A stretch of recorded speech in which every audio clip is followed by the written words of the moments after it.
भारत और पाकिस्तान के बीच पिछले कुछ दिनों में जिस तरह की तनातनी और गतिरोध को देखा गया, उसे देखकर ऐसा ही लगा कि दोनों देशों के बीच में ये द्वंद लंबा चल सकता है।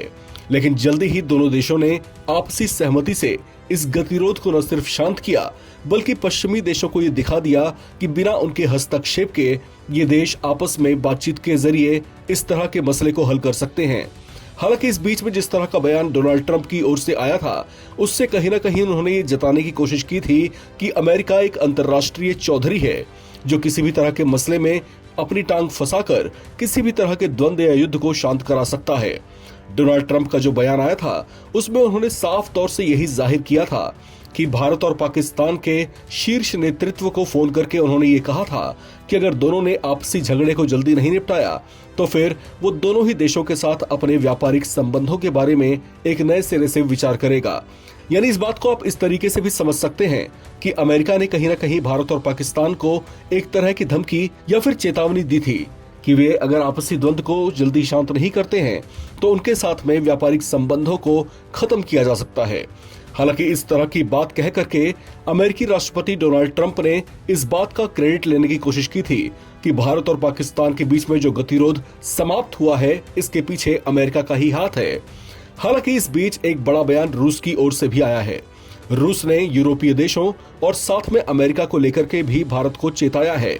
उसने भारत को नसीहत दी है कि भारत को सतर्क रहना चाहिए, क्योंकि यूरोपीय देश और अमेरिका भी यही चाहते हैं कि एशियन रीजन में अशांति बनी रहे, भारत और पाकिस्तान के बीच में गतिरोध बना रहे, भारत और चीन के साथ भी तनाव बना रहे। रूस का कहना है कि अमेरिका के साथ साथ रूस के भी इसमें हित जुड़े हुए हैं। उनका ऐसा मानना है कि अगर इस क्षेत्र में अशांति कायम रहती है तो इससे उनको काफी हद तक फायदा हो सकता है। रूस का दावा है कि इसी वजह से यूरोपीय देश और अमेरिका मिलकर के भारत को उकसाते रहे हैं। हालांकि यहाँ पर समझने वाली बात यह भी है कि भारत और चीन को लेकर के जो सीमा विवाद लंबे समय से चल रहा था, उस पर दोनों देशों के बीच में हाल फिलहाल शांति कायम है।